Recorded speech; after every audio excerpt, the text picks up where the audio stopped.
Hello, Feuzion. My name is Alex Fuse, the host of Fusion News. Today is March 9th, 2017, and we have a big show for you right now. I am on Google Hangouts right now with former WWE writer and Yahoo producer for the movies, Brian Maxwell Mann. So, Brian, how are you doing tonight?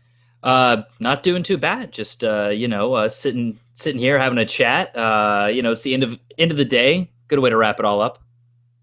Yeah. So, Brian, you used to work with the WWE. I have to ask, what was your day-to-day operations there, and what exactly did your job consist of? Oh man, so it's when you get hired on like a 3 month basis, and then at the end of 3 months, you're like, hey, we're gonna keep doing this. And I was brought in at a very kind of tumultuous period where this one gentleman was brought in as the senior like vice president of talent or creative, right? It was some title they created just for this guy to oversee both teams. And then that didn't work out pretty quickly, but he's the guy that hired me. And so he hired me. And then he left, and then Brian Gewartz took back over, and then Brian and I didn't really get along. So I was there for my 3 months, and that was it. But that being said, that was my very first job in the business out of college. I'd done a couple things with like MTV and stuff. This was kind of like my first bigger thing. It's back. I was 24 at the time, so or I guess it's 23. Yeah, it was a while. 24, and so that was my job. I was brought in as a writer's assistant, a writer's apprentice. Essentially, was brought in to be groomed into a full-time writer. And then when Brian took over, he decided that's not what he wanted me to do. He wanted me to just take notes, which was not my strong suit. So it's interesting because for the first couple of weeks, I was like on the road, and then everything got switched up, and I was then suddenly in Stamford all of the time. So it changed pretty quickly. So I can't just say, here's what the day-to-day was always like, because it changed so frequently. What I can say is that going to Stamford, Connecticut every day is not great. Going from Brooklyn, it was about an hour-and-a-half trip both ways, and it was not fun. So I can say that much about it. Now, when you worked at Stamford, Connecticut, that's, of course, the WWE headquarters for whoever is watching that does not know that. So, Brian, how often would Vince McMahon go to Stamford, Connecticut? I mean, he lives in Greenwich. He lives right there. So when you're not on the road, he was there every day. Now, from what I've heard, a lot of that has kind of changed a little bit. They try to write in advance a little bit more. Essentially, a change that happened when I was there was they came up with this idea of home teams and away teams, which they still do. And that was the idea that there would be a group of writers that stayed in Stamford, didn't go on the road. And for that team, they would be writing the next week's TV. And then the people that were at television were the ones actually executing that week's show. So that was a kind of a framework that was developed when I was there and is still being used today. So there's some benefits to it. There's some not so great elements of it. There would be several times where we would write a show and then hand it off, and then the people at television would either abandon something or Vince would get some crazy idea at the last minute, and everything would be kind of thrown for a loop. A lot of times we'd actually joke about, we'd have the script, we'd write it to be done. Monday night, we all watch Raw, and then first thing we do Tuesday morning is, okay, how do we fix everything that they did last night? I remember there's this one where we were building up Miz and R-Truth to be main eventing Survivor Series against The Rock and John Cena, and we built this whole storyline, and then we watch Raw that night, and Miz and R-Truth get fired. And we didn't write that. That was something that was some idea Vince got like an hour before the show started. So it's like, oh, great, now let's figure out how we get them rehired in the next 3 weeks before they're main eventing a pay-per-view. So that was kind of a fun frustration of being on the home team. But in terms of how often Vince is there, Vince would be there in the office 2 days a week, because when you're on the road, if it's not the weekend of a pay-per-view, which happens more frequently for them now, it's you get to the town where Raw is on Monday, or it's on Sunday, and then you're there Monday, and then you go to SmackDown Tuesday, and then Wednesday is a travel day. So Sunday through Wednesday, you're traveling, and then Wednesday is also sort of kind of supposed to be a day off, and then Vince is back at it Thursday and Friday. From what I've heard, he's gotten a little more relaxed. He allows people to have more time off. I think that the development of the brand extensions has allowed him to do that again. But while I was there, it was pretty much you were on call all the time, and Vince was in the office whenever he was not on the road. Mhm. No, it's interesting to hear that perspective of that building up that storyline because it's fun because that was a time when I was just getting into wrestling. I started watching Mhm. wrestling back in 2010. So it's Okay. cool to hear those storylines that you were talking about, Miz and R-Truth. I definitely remember those two. Yeah, no, the interview process, by the way, takes a while. I started interviewing I think my very first interview was the day after the Royal Rumble in 2011, and then my Okay. first weekend working was SummerSlam. So that's how long it took between my interviews starting and getting hired. So yeah, it took a little while to get in the door, but no, I was there for the whole the CM Punk thing, and I really got there right when it all got messed up. I remember one of the guys told me this story how because I got hired like literally the day after Money in the Bank. So I was talking to one of the guys about what was it like being in the building, like for that massive reaction and the way that crowd was responding. And they're like, "Oh, it was incredible." And after the show, we just looked at it and said, "How are we going to mess this up?"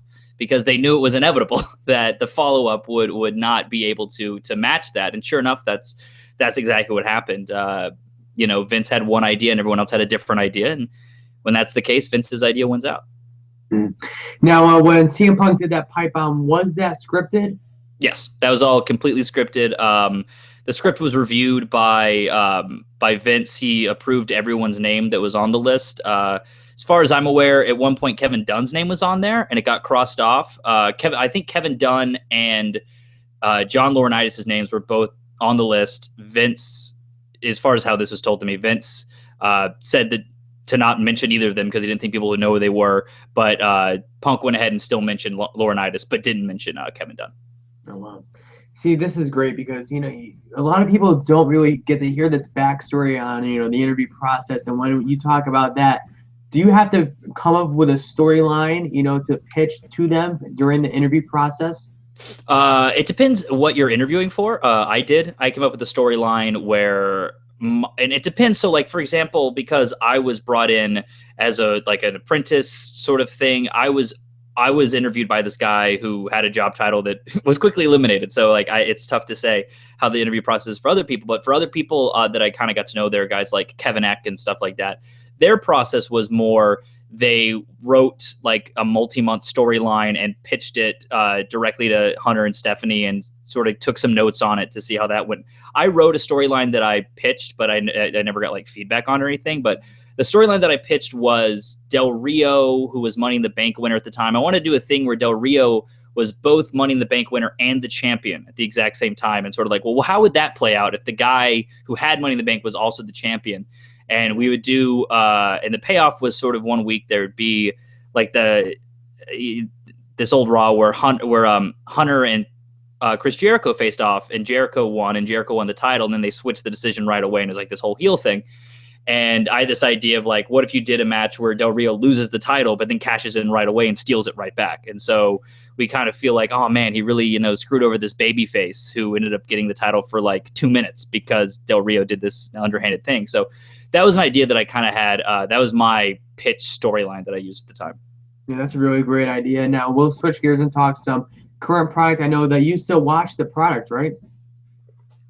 Yes and no. I mean, it's kind of tough to watch Raw, so I don't watch Raw. I do watch SmackDown. I'll get caught up on that. I watch NXT. I mean, part of the thing is I still have a lot of friends that work there, so I sort of we'll talk about some stuff like before it happens and things. So I'll sort of know like what's worth watching, and a lot of times like I'll see that Raw script and I'll be like, "There's nothing worth seeing here." So, but SmackDown I think is just such a phenomenal show.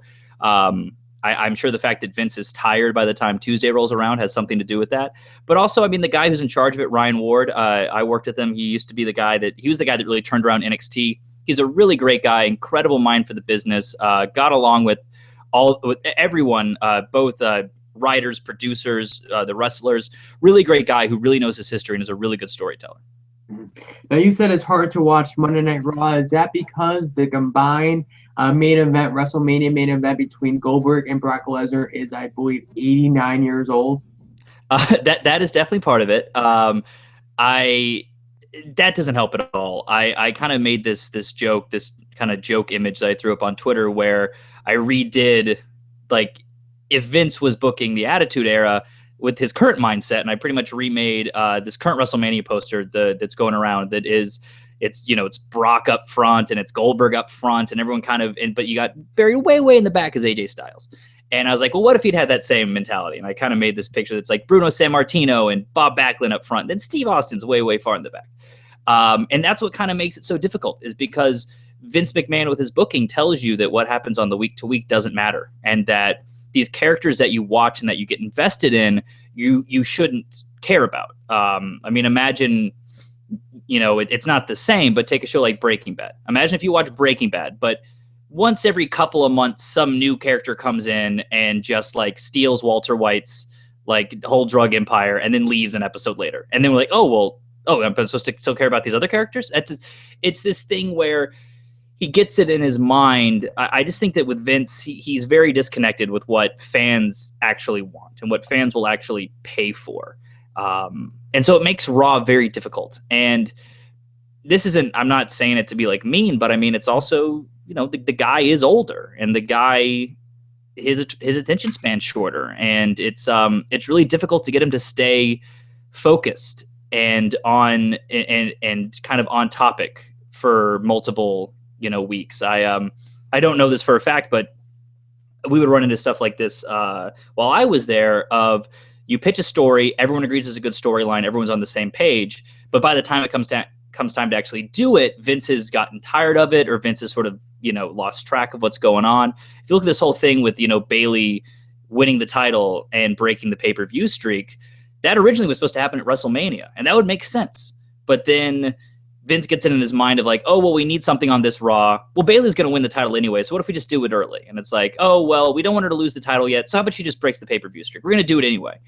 And it's this idea of not really fully understanding where the audience is coming from and not paying off. I mean, this whole Charlotte thing, like you break the pay-per-view streak for no reason. Like, why did you build it up if it was just going to be some meaningless thing that gets thrown away? I saw a tweet, I think it was from you or either Ryan Stanton. He goes, whose idea was it to end Braun Strowman's incredible undefeated streak and Charlotte's pay-per-view streak, and and beat Kevin Owens in 188 days streak. And, that all comes down to Vince, right? Yeah. I mean, I'll tell you literally what was told to me my very first day, which is at the end of the day, the show has one writer. It's Vince. It's interesting. I mean, this WrestleMania card has kind of gone through a lot of changes. And I remember I was first told a card back in November that was really good. And then Vince changed a lot of it. At the end of the day, it is his beast, and it is his baby. And what's really kind of, I mean, I think there's a lot of stuff in that company that I'm really hopeful for. And I'm really hopeful for the future of that company. And you look at a lot of the stuff, almost everything Vince doesn't touch, I think, in that company is great. But unfortunately, there's just like this guy at the head of it who I don't think gets it. And I think he has a lot to share. Like, I think Vince still needs to have a hand in that company. And I'm not even saying that he shouldn't be the CEO and he shouldn't be the chairman, but there's no company where the 74-year-old is still the head writer of the show. I mean, even Lorne Michaels at SNL, like he's the final guy that gives the yes or no, but he's not rewriting sketches, he's not. And so that's kind of some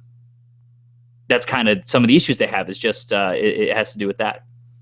So Brian, before we wrap up this interview, I have to ask, what would you do if you were, the final say, what would be the top 3 matches at WrestleMania this year?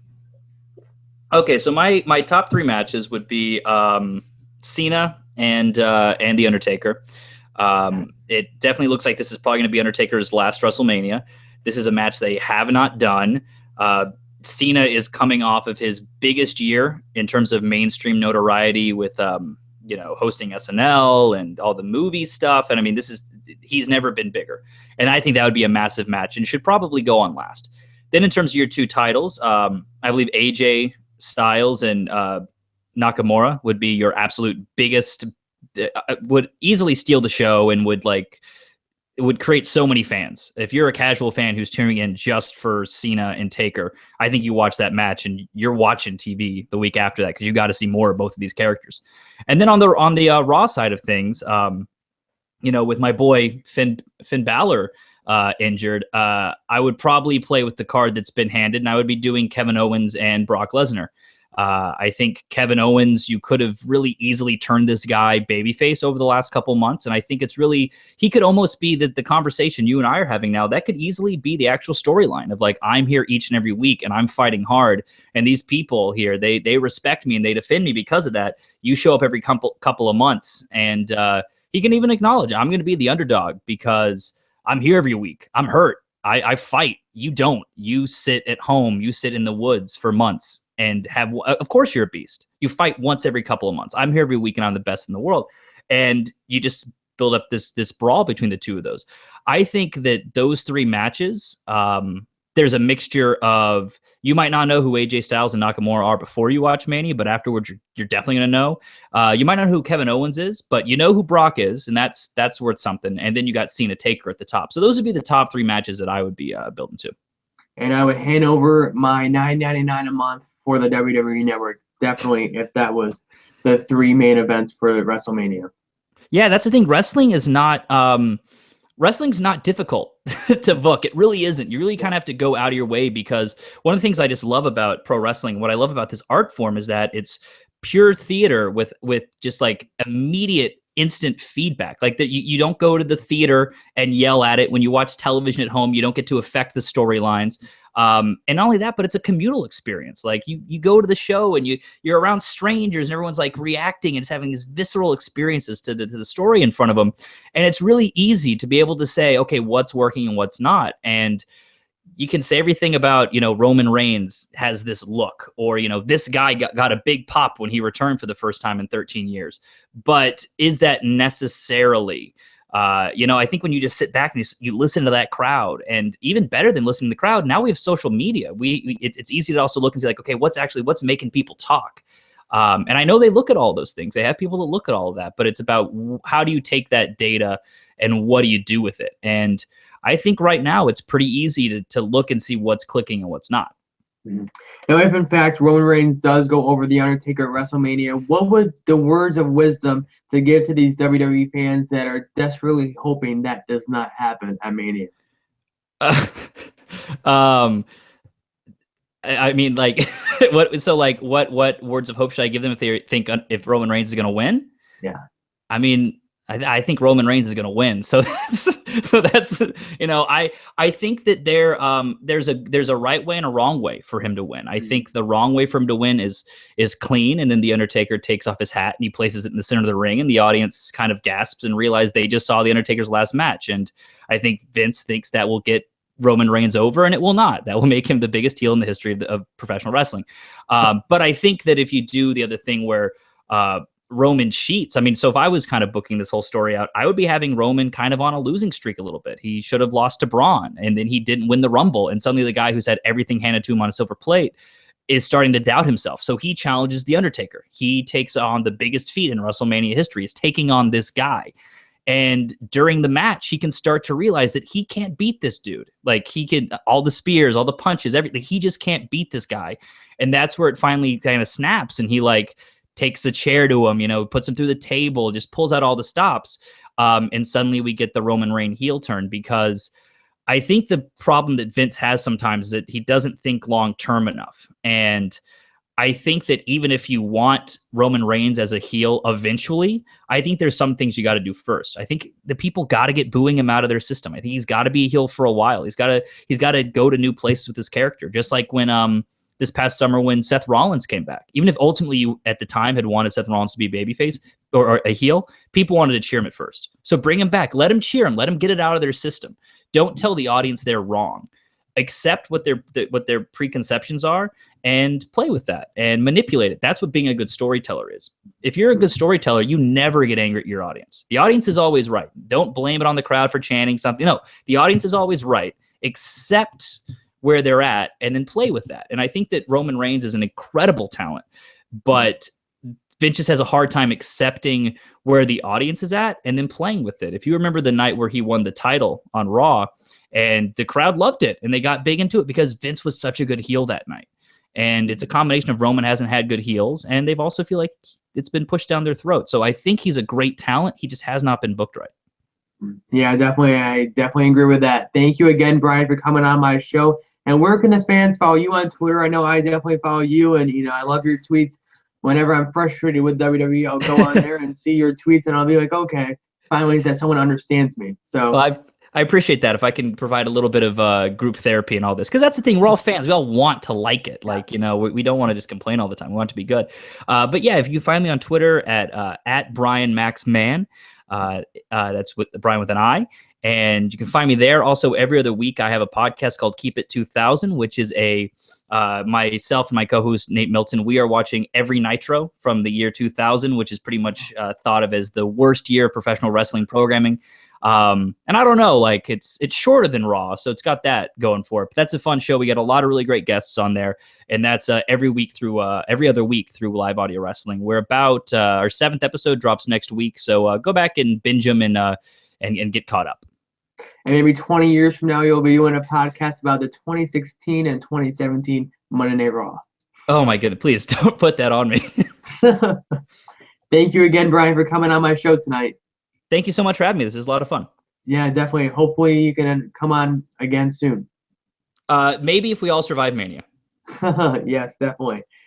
Okay, Fuse Nation, thank you for listening to this Fuse Nation episode. I'll be back here live next week with more great shows. Thanks for watching. Follow me on Twitter at AlexFuse, and I will see you tomorrow. Thanks for watching.